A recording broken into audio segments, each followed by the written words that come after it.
잠언 15장 25절 말씀입니다. 여호와는 교만한 자의 집을 허시며 과부의 지게를 정하시느니라. 아멘. 교만은 패망의 선봉이라고 16장 18절에 나와 있습니다. 사람이 망할 때 가서 보면 그 앞에 교만이 항상 자리를 잡고 있다, 그런 말입니다. 패망한다는 것은 한 사람이 그 사람의 야욕이 깨어지고 성공이 불가능해지고 이 정도가 아니고, 패망은 그 사람의 집이 허물어져 버린 겁니다. 없어져 버린 겁니다. 오늘 말씀을 보잖아요. 교만한 자는 하나님이 집을 허신다 그랬는데 16장 18절에는 패망이 있다 그랬어요. 그러니까는 말하자면 교만한 자는 여호와께서 그를 망하게 하시는데 어디까지 망하게 하냐? 집을 없애버린다 하는 그런 말씀입니다. 우리가 살면서 곧장 잘 보이진 않아요. 왜? 남의 생활 잘 모르니까. 그리고 남의 이야기를, 흥미로운 일을 잠깐씩 보니까 잘 모르지만 시간을 이렇게 쭉 좀 길게 보면 잘 보입니다. 성경의 예를 한번 볼까요? 아합 왕이 있죠. 북이스라엘 아합 왕이 나봇의 포도원이 탐이 났어요. 그래서 그 못된 부인 이세벨하고 같이 꾸며가지고 나봇을 죽여서 뺏었어요. 그 결과 나봇의 아내는 과부가 되어버렸습니다. 하나님의 말씀을 멸시하고 주의 눈이 감긴 것처럼, 하나님이 눈을 감고 있는 것처럼 이 악한 짓을 저질렀는데, 그래서 하나님은 어떻게 했냐? 아합의 집을 없애버렸습니다. 아합이 왕복을 벗고 평민처럼 꾸미고 전쟁에 갔거든요. 그런데요, 아합인 줄도 모르고 쐈는데 그 화살이 아합을 꿰뚫어버려 죽었습니다. 그래서 어떻게 됐냐? 아합의 부인 이세벨이 이제 과부가 됐습니다. 그리고 이 이세벨은 어떻게 됐냐? 신하들이 성 밖으로 던져서 추락해서 죽었습니다. 배신이죠. 그 못된 죄에 대한 값입니다. 그리고 아합의 딸이 있었는데 다윗 집으로 시집을 갔습니다. 그리고 다윗의 씨를 없애버린다고 그 남자들을 다 죽여버렸습니다. 다윗의 자손 중에 과부된 집이 한두 집이 아니죠. 남자들 다 없애버렸죠. 그런데 하나님은 어떻게 했냐? 이 아달랴를 여호야다 대제사장의 손에 의해서 죽임을 당하게 한 후에 나봇의 아내는, 아달랴도 죽고 이세벨도 죽고 나봇의 아내였던 이 과부는 다시 옛 포도원을 찾습니다. 오늘 말씀 후반부 보세요. 과부의 지게를 하나님이 굳게 세워주신다.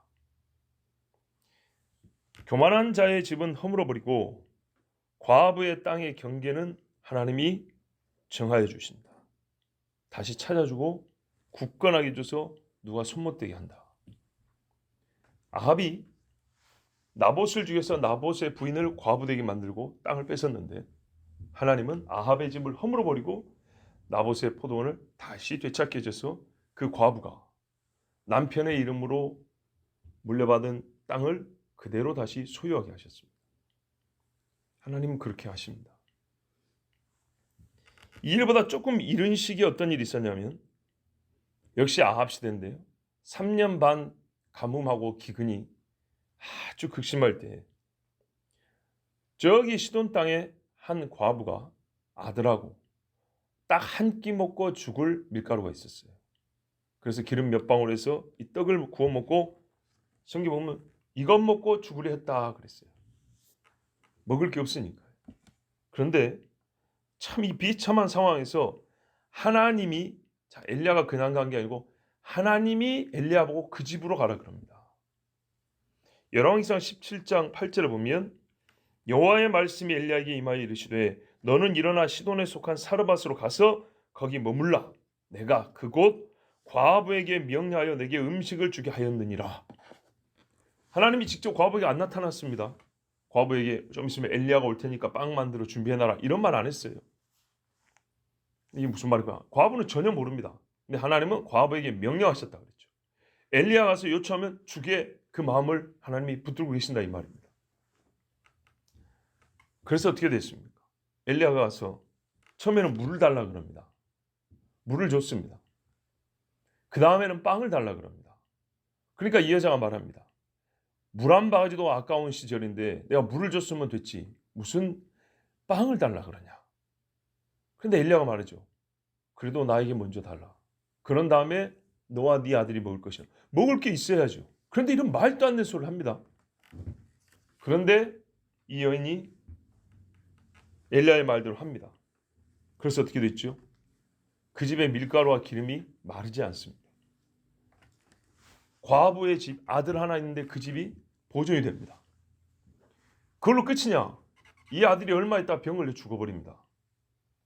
이제 완전히 이 집이 없어져 버리는 거죠. 그런데 하나님이 엘리야를 통하여 이 아이를 살려줍니다. 그래서 과부의 지게를 굳게 세우시느니라는 말씀이 성취됩니다. 그런데 이때 하나님이 하신 말씀이 이거죠. 예수님 입을 통하여서 3년 반 이스라엘의 기근이 있을 때 과부가 한두 집이고 가난하고 먹을 거 없는 집이 한두 집이겠느냐마는 어찌 하나님이 엘리야를 보고 이스라엘 집이 아니라 저기 시돈 집으로 가라 했겠냐. 무슨 말입니까? 하나님이 시돈 땅에 있는 사람도 사랑한다는 말이면서 동시에 이스라엘은 이에 합당한 사람이 없었다는 얘기입니다. 아합이 무서워서 엘리야를 집에 들이기를 원했던 사람도 없고 그 사람한테 떡 하나 만들어 줄 사람도 없고 영적으로 이스라엘의 피폐함이 가뭄과 기근보다 훨씬 더 심각했던 겁니다. 엘리야 다음에 엘리사 때도 보세요. 아람의 나아만 장군이 역시 이스라엘까지 찾아와서 문둥병을 고치고 왔는데 과거에 그 많던 문둥병자 중 한 사람도 이스라엘에 속한 문둥병자 중 한 사람도 엘리사한테 와서 고침을 받지 못했다 그랬어요. 여러분 먹고 사는 게 부자보다 영적 피폐함이 이렇게 무섭고 사람을 비참하게 만드는 겁니다. 버겁게 만드는 겁니다.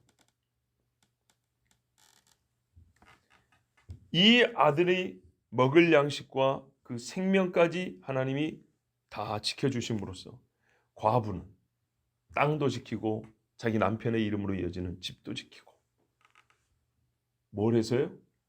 하나님이 엘리야를 보내서 떡을 달라 할 때 마지막 남은 죽고자 하는 자는 살 것이요 그 마지막 남은 떡을 하나 줬더니 몇 배를 거뒀는지 계산이 되십니까? 죽은 아들을 다시 살림받았는데 이게 계산이 됩니까? 그러나 만일 과부가 교만한 자였다면 그와 그 아들은 다 죽습니다. 여러분 이 말씀을 같이 봐야 됩니다. 교만한 자의 집을 헌다는 것은 여기는 꼭 남자들만 얘기하는 거 아닙니다. 가장들만 얘기하는 거 아닙니다. 보십시오. 이스라엘에도 과부는 엄청나게 많았어요. 그러나 그 과부들 중에는 자식과 함께 죽은 사람이 많이 있습니다. 후대에 또 역시 기근이 있었지 않습니까? 그때는 어떻게 해요? 하나 있는 아들을 잡아먹은 엄마가 있잖아요. 스스로 그 집을 허물어버린 엄마가 있잖아요. 하나님을 찾지 못하고 하나님의 말씀에 귀를 기울이지 않으면 자비한 부녀가 자기 태에서 난 자를 삶아 먹으리라는 이 말씀도 성취되는 겁니다. 자비하지 않은 엄마가 어디 있어요? 깐난 애를 붙들고 있는데 그런데도 불구하고 자기 배에서 난 자식을 삶아 먹으리라. 실제로 역사 중에 이런 일이 적지 않습니다. 그러므로 교만한 자는 누구나 할 것 없이 하나님께서 그 집을 없애버리고 그러나 과부를 할지라도 과부에게 성경에 보면 제일 불쌍한 사람이 과부라고요. 고아. 그런데 이 사람이라 할지라도 하나님이 정하시면 그 누구도 힘없는 이 여인의 땅도 그 경계표를 누구도 옮기지 못한다. 경계표를 옮긴다는 뭐냐면요. 땅 지적도가 있지 않습니까? 이걸 사람들이 옮겨버린다는 거예요. 내 땅하고 그 선을 다시 그어버린다는 얘기예요. 이렇게 못하게 한다는 거예요. 물려받은 그 남편의 집으로부터 물려받은 그 땅을 그대로 보존하게 지켜준다는 거예요. 가장 힘이 없는 여인이 자기 힘으로 못 지키지만 하나님이 지켜준다는 말씀이에요. 그럼 어떻게 해야 되겠죠? 그래요. 이 과부처럼 하나님 앞에 순종하고 경외함이 있으면 하나님이 지켜줍니다. 오늘 말씀을 조금 확대해서 보면 이제 우리가 이 문자 그대로 하나님 해주시고 영적 세계를 조금 더 깊게 그리고 또 확대해서 보면 마지막 끄트머리에 있을 일을 우리가 또 하나 알 수 있습니다. 뭐 당연히 아는 거면 좀 다른 각도에서도 읽을 수 있습니다. 요한계시록 13장에 보면 집이 보입니다. 13장에 보면 이렇게 말씀하고 있어요. 적그리스도 짐승이 6장 10절까지 보면요. 13장 6절 10절 보면 짐승이 입을 벌려 하나님을 향하여 비방하되 그의 이름과 그의 장막 집이죠. 우리는 아파트도 되겠고 빌라도 되겠지만 고대 사람들은 장막을 짓고 생각 이게 집을 얘기하는 겁니다. 다윗의 장막 무슨 말입니까? 다윗의 집을 얘기하는 거죠. 그의 이름과 그의 장막 곧 하늘에 사는 자들을 비방하더라. 그래서 어떻게 했냐? 권세를 받아 성도들과 싸운다. 성도를 성경에서 여러 가지 표현하죠. 하나님의 권속들이라, 하나님의 집 사람들이라, 하나님의 집 사람들. 싸워 이기게 되고 각 족속과 백성과 방언과 나라를 다스리는 권세를 받으니 짐승이 하나님의 집을 공격을 합니다. 하나님의 집 사람들을 죽이려고 합니다. 그래서 칼에 죽임을 당한다 했습니다. 이 짐승이 한도 끝도 없이 자기를 높여 하나님이라 하고 하나님의 집을 공격하여 하나님의 집 사람들을 소멸시키기 직전까지 간다 했습니다. 하나님께서 엘리야에게 떡 한 조각 준 과부도 지켜주셨는데 하나님이 자기 집을 이 교만한 마귀로부터 지키지 않겠습니까? 하나님 여호와는 이 땅에 세우고자 한 짐승의 집을 허시고 자기 자신의 집 곧 하나님의 장막을 굳게 하셨어. 땅의 권세 잡은 자 큰 음녀와 그 음녀의 자식들을 싹 없애버리고 하나님의 집 새 예루살렘은 하늘에서 이 땅으로 내려오게 하신다 했습니다. 집과 집의 싸움입니다. 엘리사 시절에 이런 일도 있었어요. 엘리사를 도운 과부도 있었죠. 과부가 아니었어요. 처음에는 그냥 땅이 좀 있고 농사 짓는 제법 살만한 집인데 두 부부가 늙었는데 자식이 없다 그랬어요. 근데 엘리사를 잘 공개했단 말이죠. 그래서 엘리사가 하루는 물었어요. 뭘 해주면 좋겠냐 이 집에.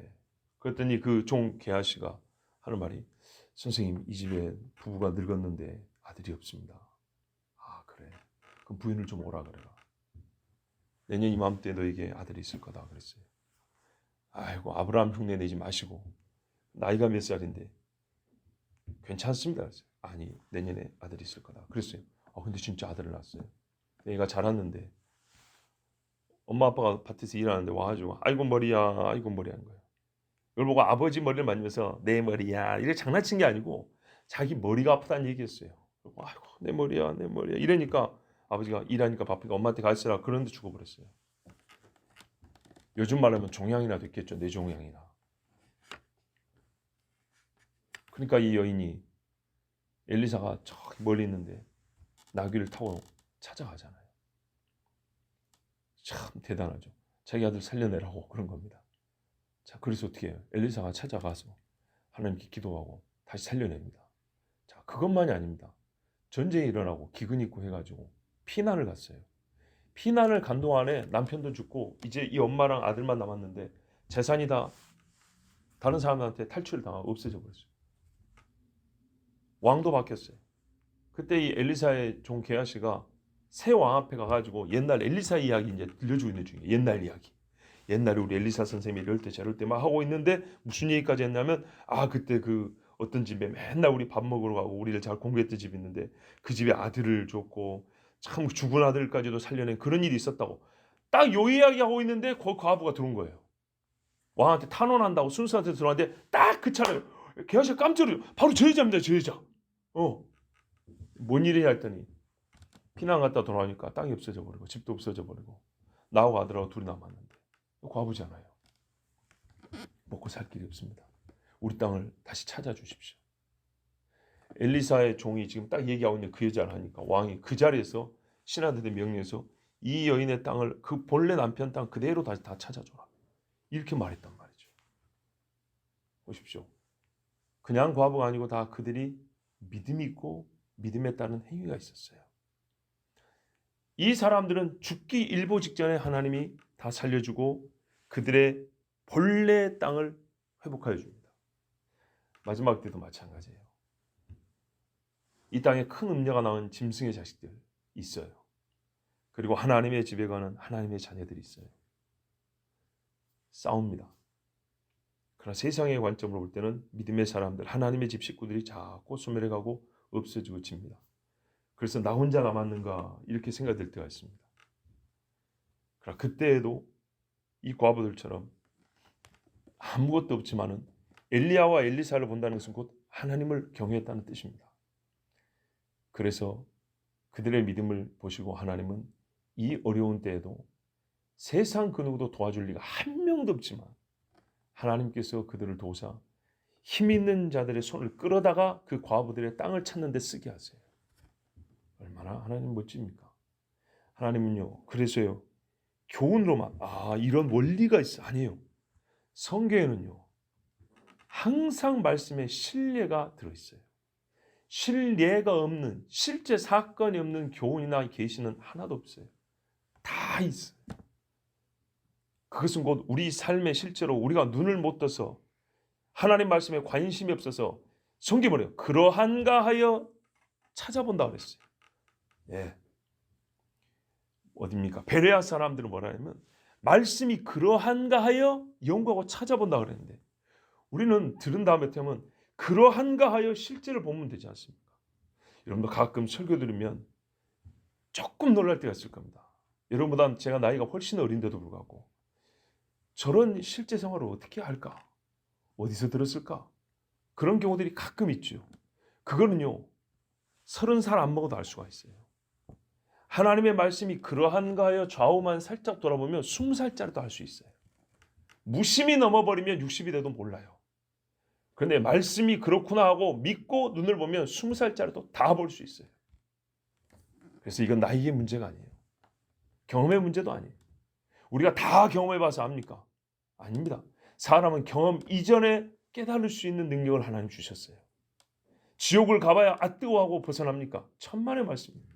천국을 가봐야 이 좋은 데니까 내가 다시 와야지 하고 갑니까? 아니에요. 보고 싶어도 보지 못하는 천국과 지옥도 믿고 여기서 신앙생활 할 수 있어요. 그런데 지금 우리가 보고 싶으면 볼 수 있는 현상이 얼마나 많이 있습니까? 보고 싶어 하지 않기 때문이죠. 하나님의 말씀이 그러한가 하여 확인해보고 싶은 마음을 조금만 가지면 됩니다. 그러면 성경 안에서 먼저 보입니다. 그리고 우리가 생활하는 나의 삶과 우리 주변에서 다 보입니다. 그래서 제가 늘 확신하는 겁니다. 하나님은 증거를 주시고 우리 손에 잡힐 만한 확증을 주시기 때문에 오늘 성경에도 이 얼마나 정확합니까? 두 선지자가 살던 시대만 얘기해도 이만큼 정확합니다. 자, 그러므로 이 마지막 때에도 음녀가 한 집을 이룹니다. 자식들이 있지 않습니까? 음녀가 세운 땅의 경계는 하나님이 다 허물어 버리고 하나님께서 예수 그리스도를 통하여 세우신 경계는 다시 세웁니다. 대표적인 예가 예루살렘이죠. 예루살렘을 차지하기 위해서 마귀가 발악을 하고 힘을 쓰고 수많은 세상의 힘들이 예루살렘을 정복했으나 하나님은 다시 예루살렘을 찾으시고 끝내는 완전히 하나님의 집을 거기에 다시 누구도 뿌리 뽑지 못할 깊은 기둥을 박으시고 든든한 영원한 하나님의 장막을 거기에 다시 세운다 했습니다. 그러므로 우리가 세상 두려워하지 말고 하나님이 주신 약속을 믿고 살아야겠습니다. 악인의 궁지에서 첫날을 가는 것보다 내 하나님 문지기로 하루를 가는 것이 낫다는 다윗의 고백대로 아무리 어려워도 하나님을 섬기면서 하나님의 사람들과 하루하루 감사하며 사는 것이 우리에게 복입니다. 기도하겠습니다.